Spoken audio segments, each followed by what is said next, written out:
All right. I think we're live. I think it's happening. Yeah, it's happening. We're live. Hey, guys.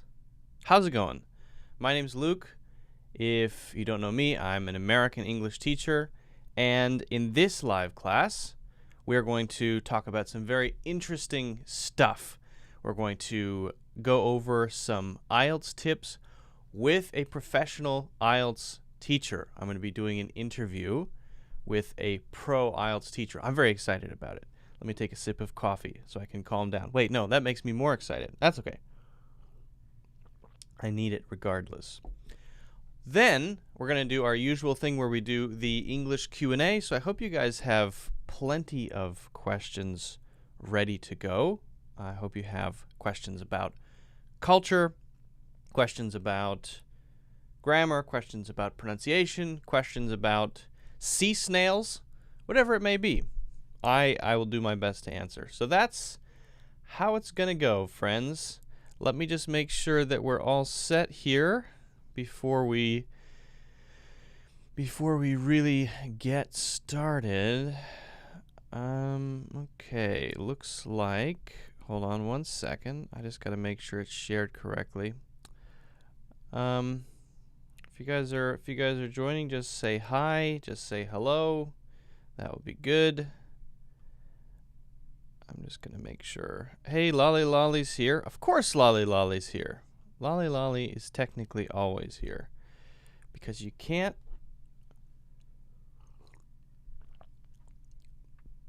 uninstall a hyper-intelligent artificial intelligence. Okay, looks like we're good to go. Yeah, cool beans. Douglas, hey Douglas, I see you. I see you, Douglas. Kassarin or Kassarin? Andre is here. Hey Luke, you drink sweet or bitter coffee? Come on, man, sweet coffee? I'm not. Hold on a second. I gotta let my cat out. Let me let my cat out of the room. Doorbell, you go out. Go, go, go, go, go. Go, go, go, go. Go, Doorbell, you go. Great. Doorbell wants to leave. Well, I'm in a live stream. Ridiculous. Ridiculous. Hey, Nellie's here. Hello, Nellie. Welcome, welcome. Good to have you here. Good to have everybody here. Very exciting. Got a hair right here. That's very exciting, too. So, yeah, if you guys are just coming in, let me remind you of what we're going to be talking about today. I already said it once, but I'll say it again. I'm going to be doing an interview with a friend, Francis, from the UK, who is a pro IELTS teacher. He knows what he's talking about. I don't know what I'm talking about. So I'm going to ask him some questions, and you guys can get some insights about the IELTS test. Now, I've said this before, but I would encourage you guys, even if you're not getting ready to go to university, to take the IELTS test, because that gives you something to work toward, gives you something to work for, right? If you say, oh, I've got an exam coming up in 2 months, I got to get ready for it, right? That gives you some pressure. Pressure can be good. And the bonus there is that it adds the ability to sort of measure and see how good your English is, okay? So, we're going to be talking with Francis, and I'm excited about it. Okay. Well, I think we can get started with that. We take one more last sip of coffee, and then we can get started. Hey, Nectar Sweet is here. Yebiorek? John 4:16. Jesus said unto him, sorry, I should say that. I am the way, the truth, and the life. No man cometh unto the Father but by me.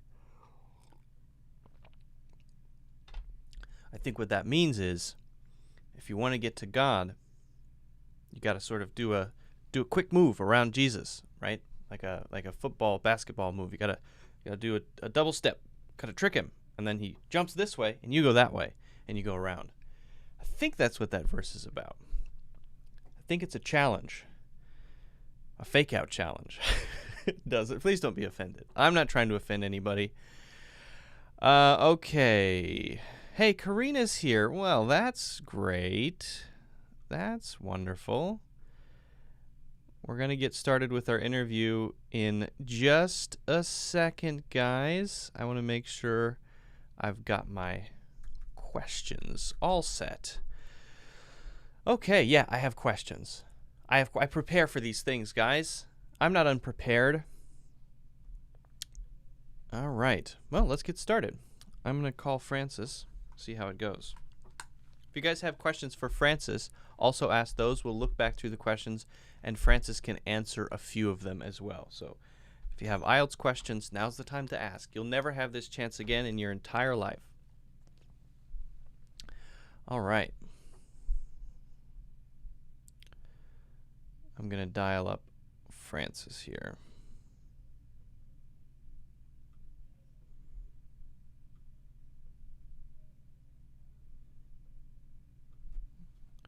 Calling.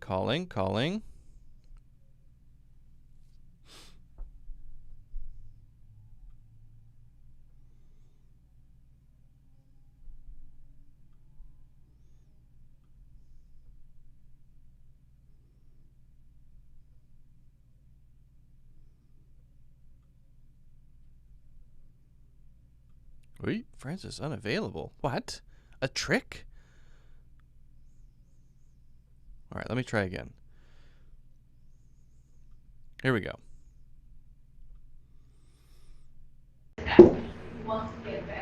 Hello? Hello, Luke. Oh, yikes! Your mic's a little hot. Hello, Luke. That's better. You're spiking a bit. Shall I? Well, I'm trying to turn my own volume down, but that doesn't make sense, does it? It does actually. I think. Oh, it does? I think your mic's on a little hot. It's peaking. Maybe I stand further away. Let's do some live EQ. It's always great to see. Hey, that's what I like to do. A little live EQ. Hey, this looks that sounds better. That sounds pretty good. How's it going, sir? Oh, very well, thank you. Yeah. How's your cat? I saw that you just tried to put the cat out. Oh, I but did. It wouldn't go out. Oh, it went out. It went out. It went out. Okay. Yeah. Well, that's a success story. Yeah, I mean, I think it's a win. You got to have little wins in life in order to sort of get a momentum going, and I feel like I'm getting there. I think it's the start. It's a it's start the start for of me. a good afternoon, I'd say. Yeah, exactly. Well, it's afternoon for us, so just sort of to let everybody know who you are and where you are. We're in a similar time zone. I'm in New York. You are in Colombia at the moment, right? That's right. I'm not saying that correctly though, but Colombia. Colombia, yeah. So maybe you could just say who you are, a little bit about your background, so that people watching don't think, who's this guy? Why should I listen to him? I think people should listen to you. I think even if I introduce myself, people will probably still think, why should I listen to him? But we'll try anyway. So hello everyone. My name's Francis. I'm from the UK. I currently am in Colombia, but I've lived in China for the last 10 years. No, sorry, 9 years, not quite 10 years yet. And that's where I met Luke for the first time, in a city called Dalian in the north of China. And for most of that time, I've been working on things related to English study and particularly IELTS. So a few years ago, I became a qualified IELTS examiner. So I used to do the speaking test for IELTS. So when people came to get their IELTS score and do their test, it was me sitting on the other side of the desk. The grim man, yeah, exactly. Exactly. My beard wasn't so big at that time, but I still had some beard and could do a pretty sort of angry face. So most of the students left crying. That was my experience. Okay, so actually that leads perfectly into my first question, right? On the one side, what do they tell you as an examiner? We want you to be this way with students, for example. Do they say, just be yourself, or do they say, we want you to be glum and serious, more facial hair, more serious? And then the second sort of tag onto that is, generally, what's it like to be an IELTS examiner? And is there anything that we can sort of glean from your experience as students of of English who want to maybe take the IELTS. And I'm encouraging everyone to take IELTS. I say it all the time because I think it's a good exam. It's better than TOEFL. It's fairly accurate in terms of, you know, getting a good sense of where you are. And it gives you some pressure, even if you're not prepping for university. If you just sign up for one and you have that coming up in 2 months, you're going to give yourself a little pressure, which is good. Exactly, yeah. And that's true for me. I'm studying here in Colombia. I'm studying Spanish, and so I'm signing up for the DELE, which is like the Spanish equivalent of IELTS. And you're absolutely right. It does give you like the pressure, and there's a big difference between generally studying English and studying English when you have a deadline like an exam. So yeah, I think that's a very good suggestion. That's a sort of trigger on human nature, right? That exactly. Yeah. Fear, I think, is what it is. It's the fear response. Yep. So your question is like, what is it like to be an examiner? Yep. I think the biggest thing that I remember is that it's a little bit boring. To be honest, it's quite boring. And why is that? It's boring because when you're an examiner, the way that it works, most exams happen at the weekend, or in China, sometimes they happen on a Wednesday. But all of the exams are kind of put into the same day. So if I'm an examiner and I'm waking up, say, on a Saturday morning, I've traveled to another city. I wake up, I go for 8 o'clock, have the first student, 15 minutes with that student. I ask them some questions. They answer, I make some notes, and then we're finished. 5 minutes later, the next student comes in. 15 minutes, okay, another 5 minutes, and so on, and so on, and so on. And it goes for the whole day. And the big problem is that a lot of students, particularly in China, but I'm sure in other parts of the world as well, say the same things. They give the same answers. So as an examiner, you're really looking for people who can make you interested, people who you want to have a conversation with. If a student comes in and tells me something interesting about themselves, one of their hobbies, or an interesting story that happened to them, it doesn't even have to be true, but you don't care. Exactly, I don't care. But it's more interesting for me, and I'm more likely to give you a higher score just because I think you're using English in an interesting way. So my big advice that I always tell my students is try to show your personality. Don't just, speak in a monotone. Don't recite answers that you found on the internet because other people are doing exactly the same. Make the examiner interested in you as a person, is what I think. Yeah, that's really interesting advice because it goes against what people are kind of used to. When they think about exams, they think of, okay, I just need to get it right, and once I get it right, then I'm done. But you're sort of saying, you got to remember that you're talking to a human being, exactly, who has a tummy ache, who is groggy, who's hungover, who needs a coffee, who needs another coffee, right? So if you keep that in mind, then it might help with the personal connection, right?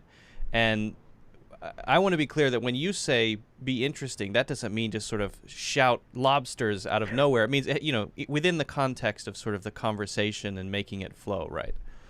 Exactly, yeah. So, the way that the speaking test works is that the examiner is going to ask you at first a few kind of restrictive questions, and then you have part 2, which is the long term, where you make basically a speech or a presentation. Right. And then part 3 is almost like a conversation. The examiner will be asking you about a particular topic, but you have the chance to talk a little bit longer, and then the examiner is going to ask you more questions based on what you said. So there's plenty of opportunity there to be able to give interesting answers, tell the examiner something that he doesn't know, things like that. And it's making a human connection. Imagine that you're having a real conversation with someone, because you are.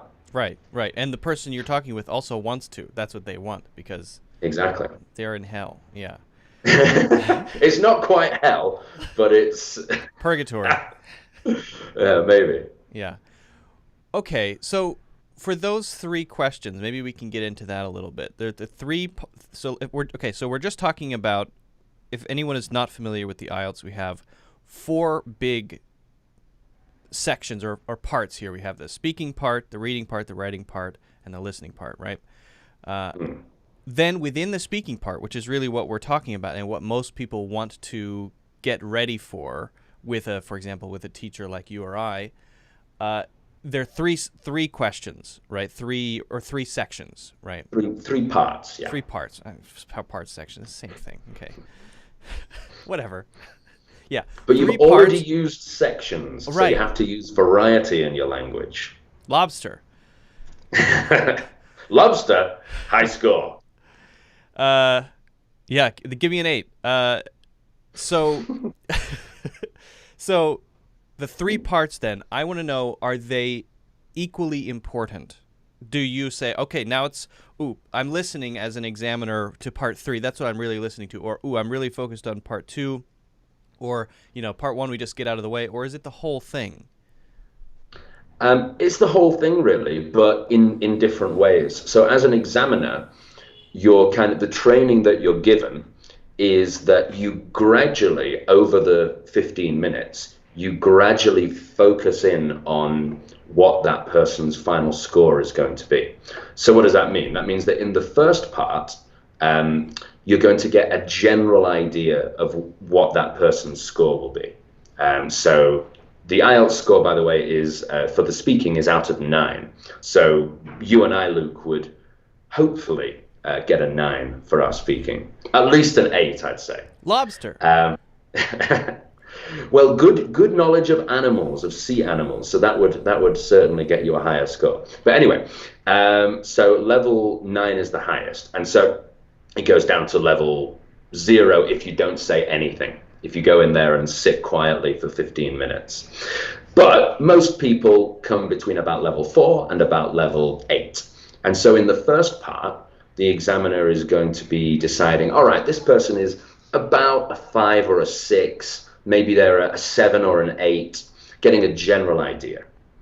And then in part 2, which is that long 2-minute speech, the examiner's listening for each separate part, each separate skill of your English speaking.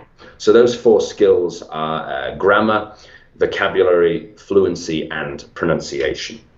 So kind of for 30 seconds each, the examiner is going to be focusing on how good is your grammar, any grammar mistakes, how good is your vocabulary, are you using lots of different words or the same word over and over again? Right. And are you speaking fluently, and are there any words that you're not pronouncing correctly? Is it easy to understand your English? So that's part 2, and so we kind of focus a bit more. And then part 3, you're confirming what you thought about in part 1 and part 2. So you're confirming, okay, this student is going to be a 6 for grammar, a 6 for vocabulary, but a 7 for fluency and pronunciation, something like that. Now, how do you evaluate someone? Let's say I go into the exam thinking, so I can just bring up my vocabulary score, right? So I learn a lot of advanced words, and I sort of, as I'm speaking, cram them in to what I'm saying, right? Walking in the park and I saw a voluptuous apple tree, right? Maybe it doesn't quite. How do you sort of evaluate? Okay, that's an advanced word, but it's used in an awkward way. That's not really how we use that word. We don't talk about trees that way. You could, I guess, but how do you evaluate that? Is that just a gut feeling thing? Are you told, look for it in this way? How specific is it? No, that comes under one of the 4 skills. So as I mentioned, there's grammar and vocabulary and pronunciation, and the 4th one is actually fluency and coherence. We usually just say fluency, but it's actually fluency and coherence. And coherence means kind of, are you answering the question that the examiner has asked you?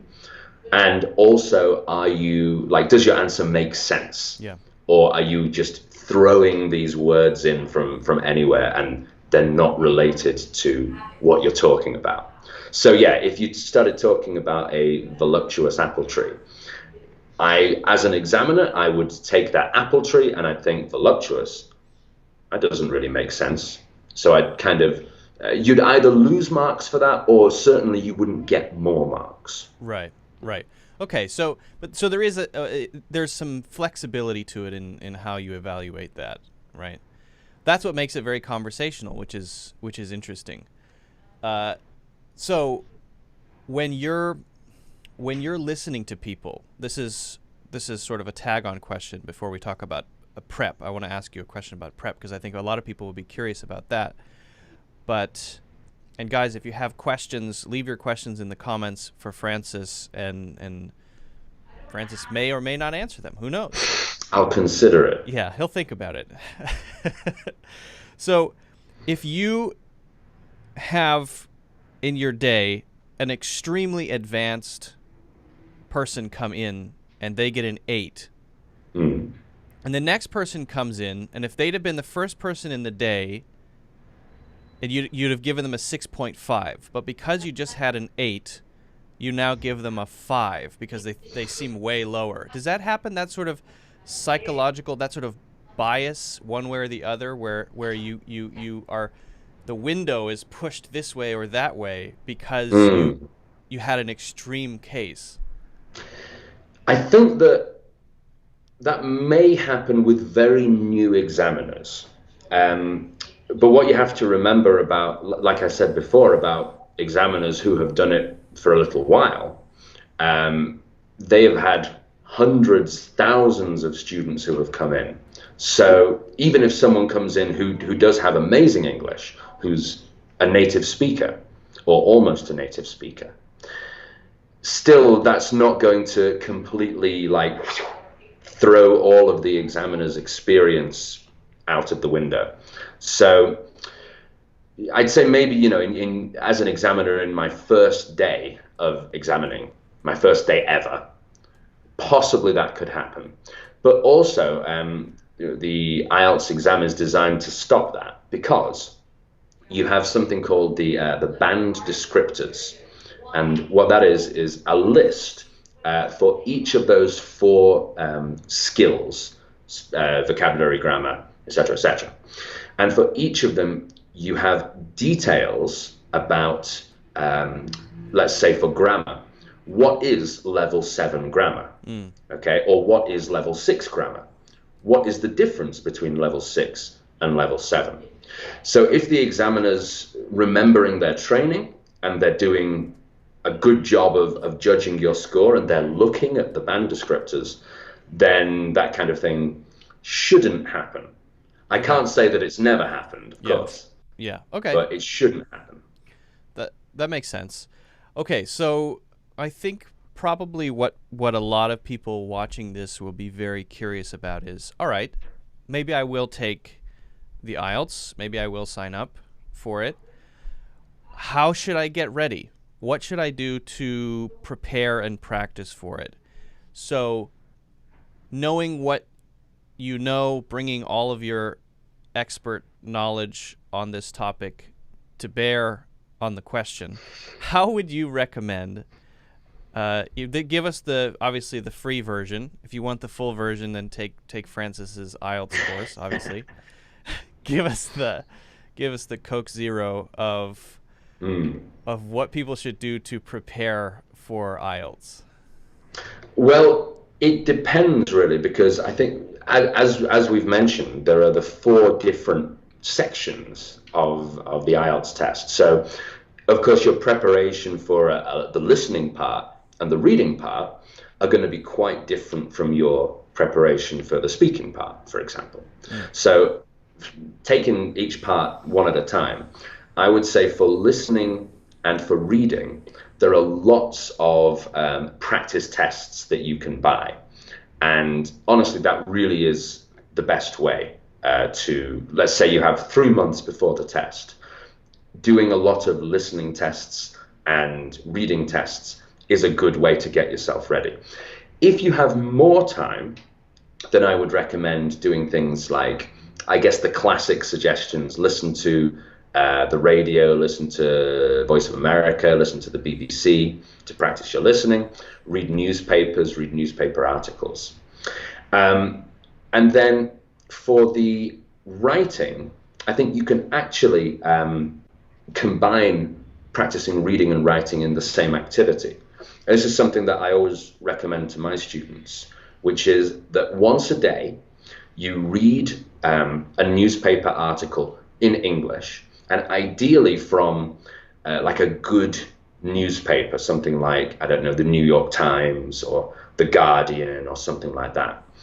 You read that article and you find any words that you don't know, you write those words down, and then you write a 100 or maybe 200 word summary of that article in your own words, using some of those words that you've picked out. And if you do that every day, even if you don't have a teacher to correct things, it's a really good way of improving your vocabulary, improving your reading skills, and improving your writing skills as well. So that's something that I think works very well. And it can work well, say, if you have 3 months left to prepare, or if you have a year to prepare. If you have 3 days to prepare, I'm not sure it would be quite as effective. Or if you're just trying to improve your English in general. I mean, that. Indeed. I think one thing that people don't do enough is spend time on that kind of thing, right? A lot of people spend time just specifically learning words, right? Lists and things like that. But if you're learning all of these words in context, and Exactly. I recommend that people use an English dictionary with good example sentences so that they can sort of see the usage, then even if you're not preparing for IELTS, being able to read, process, and write and use some of those words that's what you and I did in school, right? That's how we became what's the adjective? Mediocre users of English. Mediocre users of English, exactly. Voluptuous mediocre users of English. Exponential users of English. Yeah, exactly. So that's great. That's really great advice. Should people get a private teacher? I think that for the speaking, it's definitely helpful. Yeah.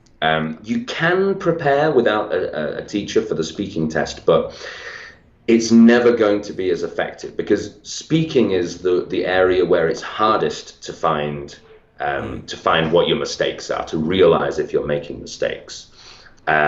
Writing, you can use tools like Grammarly.com, which kind of correct your writing and give you suggestions as you're writing.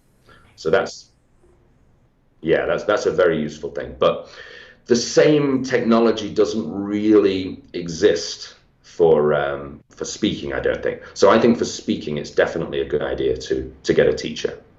Yeah, I totally agree. I mean, if you're serious, it's not that you need to take 1,000 classes with a teacher, but you need to know. A teacher can identify things that you're just not aware of and do it in a relatively short period of time. Even if you take, 20 classes with a teacher or 16 classes with a teacher, you're at least getting some pointers and directions that can at least get you going in the right path, right? If you use that resource. Although I wonder if Google Assistant and AI will get there eventually and replace teachers. I'm sure they will. It'll happen. It's going to happen. All right. Well, Francis, I think those are some great tips. I hope people take those tips and run with them. Again, I would encourage everyone to think about signing up for IELTS, because that's a good way to see where you are, and it's a good way to give yourself that good pressure of, I have a thing coming up, crap, I need to improve. That's a sort of, we call it a hack, it hacks your laziness, and it forces you to get ready for something. Unless you're super lazy and you're even able to be lazy as you get ready for IELTS, which is impressive. That deserves That's a high level of laziness. That's like level 9 laziness. Voluptuous laziness. Well, Francis, maybe you could talk a little bit about what you've got going on. I know you've got a course. I know you've got a new YouTube channel. Do you wanna talk a little bit about that so people know where to find you and how to get your stuff? Yeah, sure. So, I mean, as far as I'm aware, the links are down here for our YouTube, our Udemy course, and also our Instagram. And yeah, basically in YouTube, we've got videos coming out about once a week, which are all about, they're fun videos, but they have a serious message as well, about preparing for the IELTS test and some tips and things that you need to know before you take the test.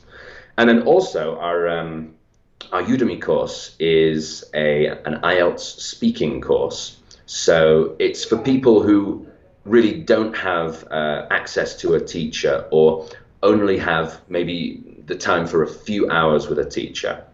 And what it does is explain a lot of things that stop students from getting higher scores. So, you know, if you want to get a 7 or an 8 for your IELTS speaking, but you found that you've got a 5 or maybe a 4. Mm-hmm. It explains things like that. And it's divided into those 4 areas: grammar, vocabulary, fluency, and pronunciation.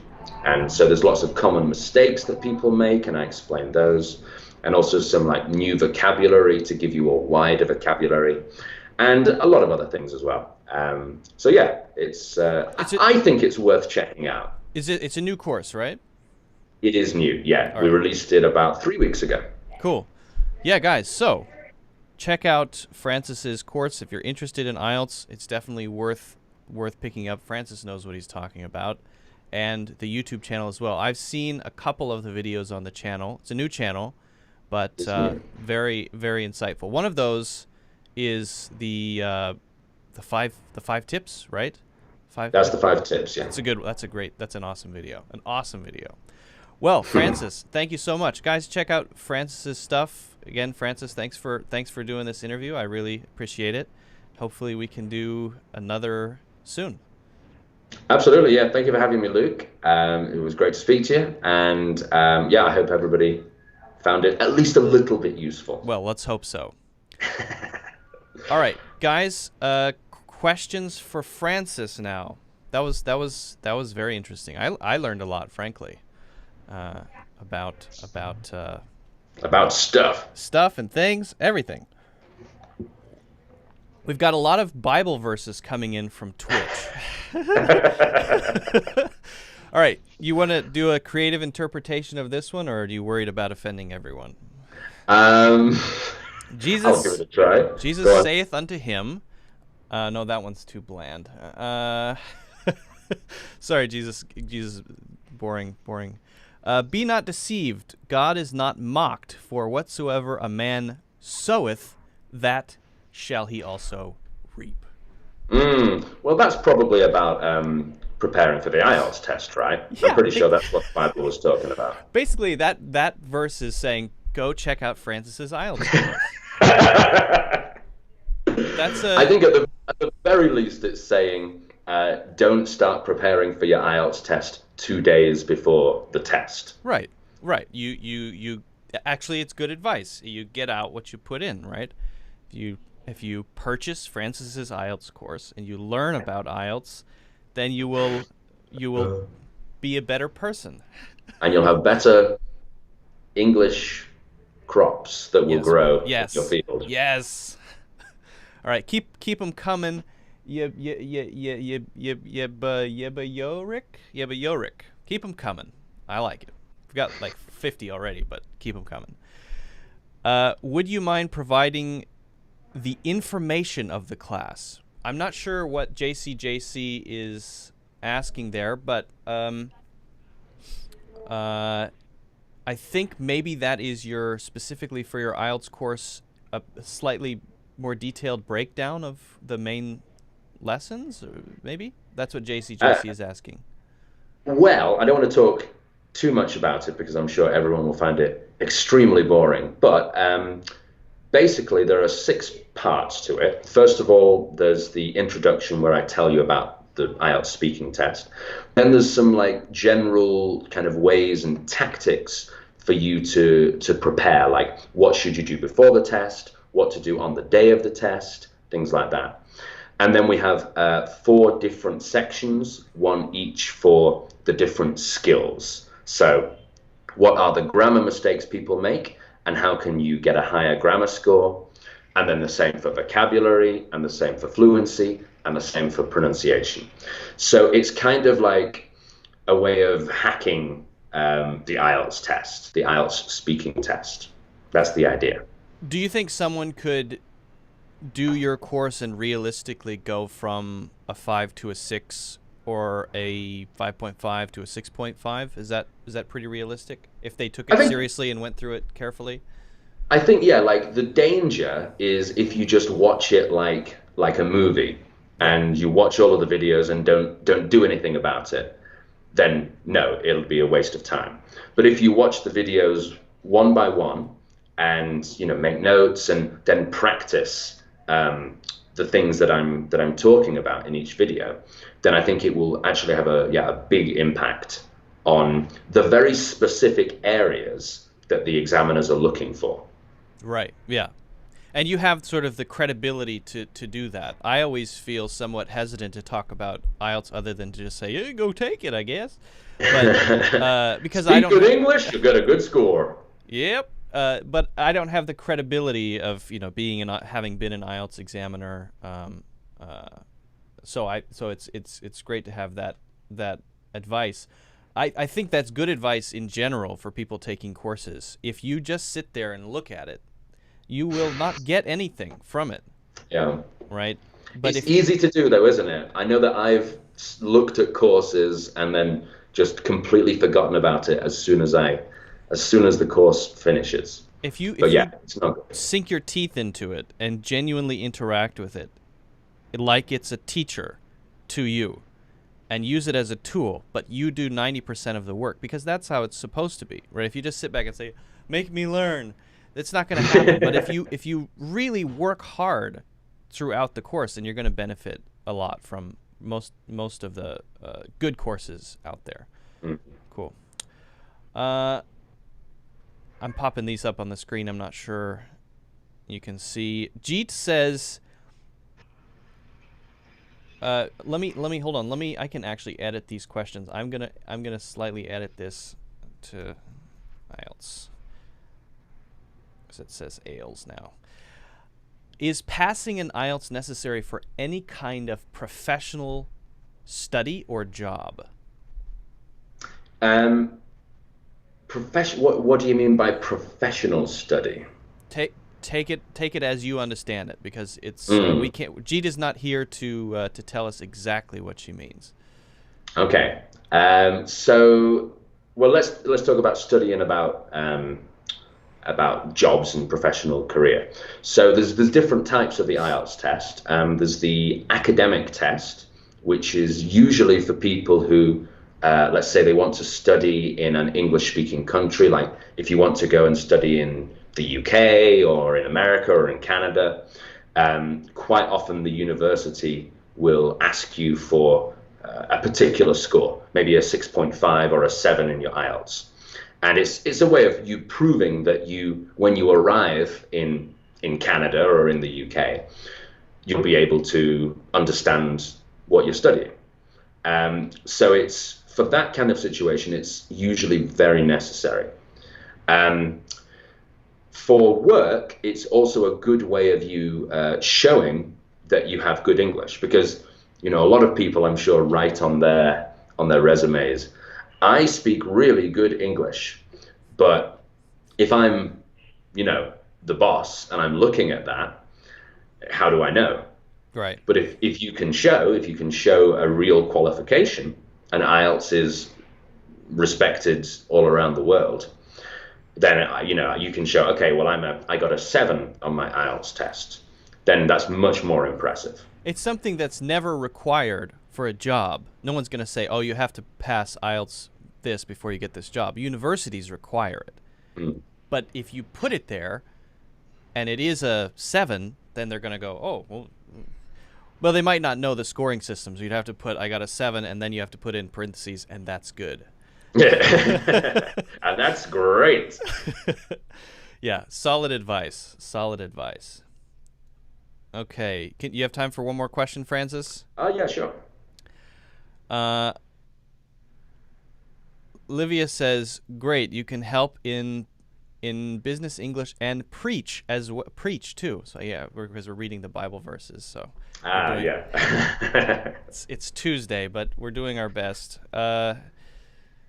Saith the Luke. Let's see. We have a question here from Livia wants private classes. I don't know anything about that. Behold, I come as a thief. No, not that one. That's for illegally downloading the course. That's what that is. Yeah, we don't want that. Blessed is he that watcheth and keepeth his garments. Keepeth his garments, lest he walk naked and they see his shame. Yeah, again, it's IELTS preparation. That one is about IELTS, yeah, specifically. You know, if you go in there completely unprepared, it's like you're walking in naked. That's right.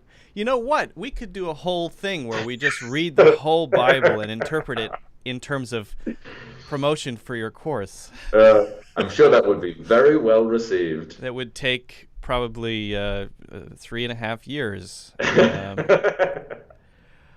Okay, last question here, I think. Well, we got 2 questions here. You decide which one you want to answer. We got one which is how much time management is important for IELTS. Time management. And then the other question is a bit longer. I'm studying English at home exactly 3 months ago. For this, I work every day, but I have one problem, speaking in another person. Condition, I understand 90%. I understand 90%. I'm just reading through this. For this, I want to advise me for growth, speaking fluently and very easy, and better not stop for remember the word in time I need to speak. I think the idea there is I don't want to have to stop to think. Fluency. Low fluency, and I don't want to have to stop and think about words. Which question do you like? Well, I can answer both, actually. The second question first. I think that if you don't have access to a teacher, and even if you do have access to a teacher, actually, but you have more time and you want to improve very quickly, speaking into your phone is very good. So get your phone out and speak into the like voice notes. And let's say find yourself a question. You could look at IELTS questions. You could look at, I don't know, interview questions. You could look at any kinds of questions. But you find those questions and then you turn your phone on and speak for 1 minute. Then finish, save it, listen to it, and maybe even write it down. Write down what you've said, and see if you can identify what your problems could be. So let's say if you get to this area of English, let's say, I don't know, you're talking about sports, and you have to think for a long time about many different words, then you know that is a weak area for you. So you can go away and you can look up some different vocabulary, read some articles about sports, and then come back maybe 1 week later and try the same question again and see if you've improved. I think that people don't, because they think, oh, well, I can't evaluate myself and I won't be able to correct every mistake, so why try? But that's not quite right. You'll notice some things. At least, even if it's not 100%, you might notice 30%. You might say, oh, there's an issue here. If your writing and reading are better than your speaking, then if you have that written down, you will notice things. And that's at least a way to get better. I recommend that people there's one app called Otter, which is quite good because you can just speak into Otter and it does the punctuation, sentences and commas for you.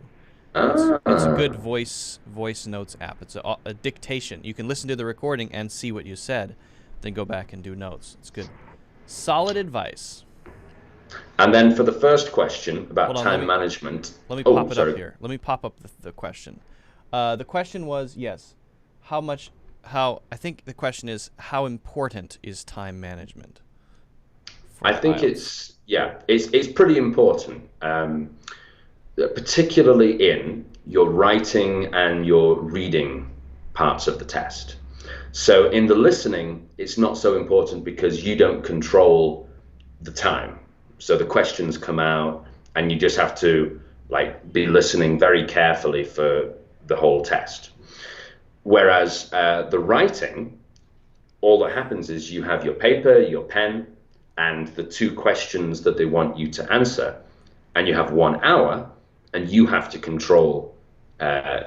how you use that time. Right. So yeah, in writing it's important. Also in reading, you're going through the paper by yourself, and again, you control the time. So you need to watch the clock and think how you can do things as quickly as possible. For example, one tip that you can use is to, when you're doing the reading test, read the question before you read, the passage. Mm. Because if you read the passage, by the time you've finished reading it all, it's probably 300 or 400 words. You've already forgotten the first part Right. of it. Right. So always read the question first. That's really good advice. And is there a course coming out about the other parts of the exam or other aspects of the exam? You have one of those? We are currently working on the IELTS writing course. And actually, as part of that, we're going to be releasing a free course about general writing tips. So that one is coming, if things go well, in about 1 week. What if things don't Um, go well? 3 years, 4 years. That's a pretty big difference. Well, okay, cool. Hmm. So people can look out for that. Francis, thank you so much for your time. I really appreciate you. I really appreciate you doing this, answering some questions, talking us through some tips. Again, if you guys are interested in the IELTS, which you should be, if you're not, then make yourself be. Then check out Francis's Udemy course, and there are more coming in the future. That is in the first link in the description. Also, the YouTube channel, which is going to have, you'll see a few videos there now, but we'll have weekly videos, so make sure you subscribe to Francis's channel. And I think you can follow Francis on Instagram as well. And if you really want to check out more courses, then feel free to check out my courses in the links in the description. They're always there. As you guys know, don't forget to like, don't forget to subscribe, of course. And again, Francis, thanks a lot. I appreciate it. Thank you. Yeah, it's been a pleasure. All Very right. enjoyable. Yeah, same here. Talk to you later. All right. Bye Okay, bye. bye. All right. Well, that was fun. That was fun. All right, guys. Well, if you have other questions for Francis, if it's a really good question, leave it in the comments. Maybe Francis can come through and answer later. Who knows? He may not. I can't speak for Francis, but we'll see. So if you guys have other questions about more general stuff now, I'm all ears. Feel free to ask. I'm going to stick around for a while. You'd like to see Francis again. Thanks. Me too. I like to see Francis again as well. Francis is a good friend of mine. And he really does know what he's talking about. So I would encourage you guys to at least check out his courses and check out the YouTube channel as well. Okay. Well, do we have any questions that we missed or any new questions? Hey, Luke, do you drink sweet? Oh, you asked that one already. Okay. I'm going to go up and see if we've missed any questions. If you guys have any others, just pop them in the chat. Would you mind providing information of the class? Alex says, come on, make an interview with one of your students. I've actually done that. I've done so far, I think, 4 interviews with students. You can check those out. If you go to the main page and search the recent videos, you can see several that I've done recently. There's one with a lady from Russia. Actually, not my personal student, but a lady from Russia. And then I recently did, actually coming out, there's one where we do a collaborative exercise. If you know Luba and I did a collaborative English exercise. That was fun. That video is coming out soon, so you can check that out. So yes, I do that occasionally. I think it's very cool. I absolutely do. What's the difference, Lolly says, what's the difference between TOEFL and IELTS? I think you mean their IELTS. Yes, IELTS. Okay. I can take that on. Kind of wish Francis was here to answer it, but you know what? I'll do what I can. I'm going to help you out here. I'm going to help you out. Okay. So, Lolly says, what's the difference between TOEFL and IELTS? Well, basically, IELTS is they're both evaluations of English, okay? They both can evaluate how good your speaking, writing, listening, and reading are. Therefore, non-native English speakers usually preparing for university. The United States requires TOEFL, usually, most universities, for foreign students coming to the United States to study. Many other countries, like Canada, UK, Australia, New Zealand, require instead IELTS. And there might be some universities in the US that require IELTS too. I'm not totally sure. But they both serve the same purpose. Now, they are very different in style. While they have the same main sections, let's take the speaking section as an example. In the TOEFL exam, in the speaking part of the TOEFL exam, there are 6 sections. And when you answer the questions in the sections, you're talking to a computer. You're answering to a computer, and you have a limited period of time to get ready for the question, prepare for the question, and to then speak. So there's a window of time. And so there's quite a bit of pressure there, and you have to try to piece together information and explain something. The first 2 questions are just basic discussion-style questions where you talk about something. Then questions 3 through 6 are, for example, reading a passage and answering a question about the passage, or listening to something and reading a passage, answering a question about those 2 things, right? And it's sort of like that. But so then your ability to answer the question requires you to have a good comprehension of a dialogue, for example, or a passage, or a lecture, right? And so if you have pretty good speaking, but you don't catch some words when you're listening, and your listening is not very strong, then your speaking will be impacted negatively by not having great listening. So it's a bit more integrated. In fact, I think those questions are called integrated questions. When it comes to the IELTS, it's a lot more straightforward. When you're in the speaking section, you're just focusing on speaking. Now, of course, you have to understand what the IELTS examiner is saying, but they speak relatively slowly. They can repeat themselves if you need them to. It's much more conversational. It is a conversation. There are 3 parts in the speaking section. There's one where you answer a simple question or 2, then you get into the main question, which is part 2, and that has pieces to it. That's maybe the hardest. And then there's a follow-on question, which is the 3rd. And these 3 combined add up to all of the elements that the examiner is looking for add up to your score in speaking. So I think the IELTS is a lot more natural because it's more conversational. It's more like real life, right? Because it's a conversation. And therefore, you'll get a more accurate score. How is your English actually? I think it will give you a better sense for where your English really is. So if you're going to choose one to take, I'd go for IELTS, honestly, and only take TOEFL if you have to. Otherwise, avoid it. I know I shouldn't say that because I'm an American, but I don't like it. It's not a good exam. I think it's a bad exam. It's just my opinion. All right. Well, if you guys haven't already, make sure you hit the like button, of course. Don't forget to give a thumbs up, subscribe so you can see future videos, and also check out the courses, my full English courses, in the links in the description, of course. Okay. Andres is here. Hey, Andres. Good to see you. Good to see you.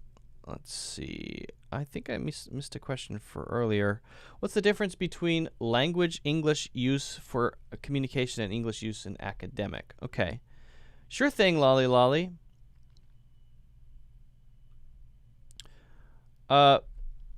Brahim says, what's the difference between language, English language, used for communication and English used in academic settings? Right, if you're in an academic setting or if you're just in regular conversation. Now, I'm assuming here we're talking about speaking, right? Let's put aside academic writing. Okay, that's a whole different thing. That's usually much more complex. Let's just talk about speaking. What would be an academic setting? Well, it could be a professor lecturing, but that's not really back and forth communication. So let's say that this is a seminar, or maybe this is a conference where many people are mingling, talking, compared to in a scientific setting or in an academic setting or a university setting, compared to just a normal conversation on the street. What would be different? Well, not as much as you might think. It's not like when people speak academically, they build their sentences in a very advanced way, right, that you can't understand, or every word they use is very high level and hard to understand. Usually it's only the specific vocabulary related to that field that is hard to understand. But that will also not be known by people who are not in that field, including myself. Right? If I go to a geology conference, there will be a lot of words thrown around that I won't understand. So I will need to look up those words or ask people what they mean to try to understand them, right?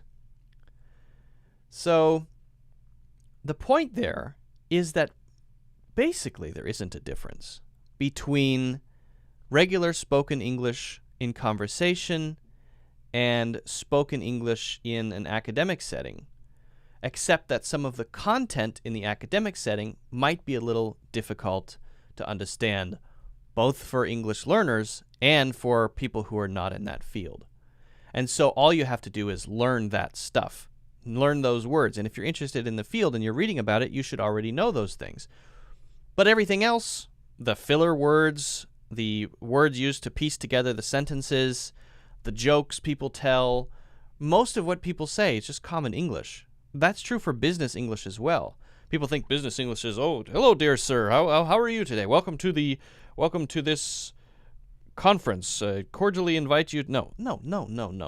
When people are in a business English setting, they will generally speak as they normally speak, and there just might be a few things to keep in mind. If you want to speak less directly, okay, there are a few things here and there, but it's not that different, frankly, from the English that you hear on the street. In fact, in some ways, the English you might run into on the street, or if you're in a conversation with a native English speaker, may be harder in some areas because it's so local, it's so native, right? So there you're struggling to understand idioms. There you're struggling to understand phrases and to try to get the references people are saying, right? So they're both probably equally difficult. And I think you shouldn't be scared of academic situations. It's not as formal as you might think. It's a good question. Guys, if you haven't already, make sure you hit the like button, subscribe, and check out the full courses in the links in the description. Oh, and don't forget to subscribe. Good question. I think I can take these headphones off now. Take these off. Yeah. Oh, that's better. I feel better now. I feel better. It's making me hot. Andre says, greetings from Colombia. Greetings. I met you from the customer service video. Oh, that's cool, Andres. Glad you found it. You love my channel? I appreciate that, Andres. Okay, guys. Any other questions for today? I'm going to see if I missed anything. If not, I guess we'll call it a day, friends and neighbors.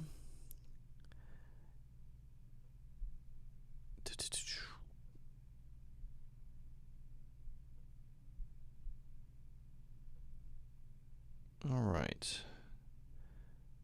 Okay, guys. Cool. Well, thanks for all the good questions. Thanks for hanging out in this live stream. I appreciate you asking questions to Francis as well. If you guys want to get in touch with Francis, please let me know. Maybe in the WhatsApp group or wherever you happen to be. And don't forget, if you haven't already, to check out his courses. That is directly in the description. Also, don't forget to check out my courses if you like. Francis has a new YouTube channel that you can check out. I'll probably be putting that in the recommended soon. But if I haven't already, when you're watching this, if you're watching it later, just look in the description. You'll see Francis's YouTube channel there too. So thanks, guys. Douglas says, Luke, do you have some more cool sites that you visit to tell us? The New York Times related, kind of hard to read. Reddit. Reddit. I use Reddit. Reddit is a good place to find a community, find interesting articles to read. Reddit is definitely a good resource, and you can find things that are more natural, less formal, memes, posts by normal people. Find things you're interested in. Reddit is definitely good. I have a whole video about how to use Reddit. You can check out, Douglas. That's a good question. All right, guys. Thanks for joining. I appreciate it.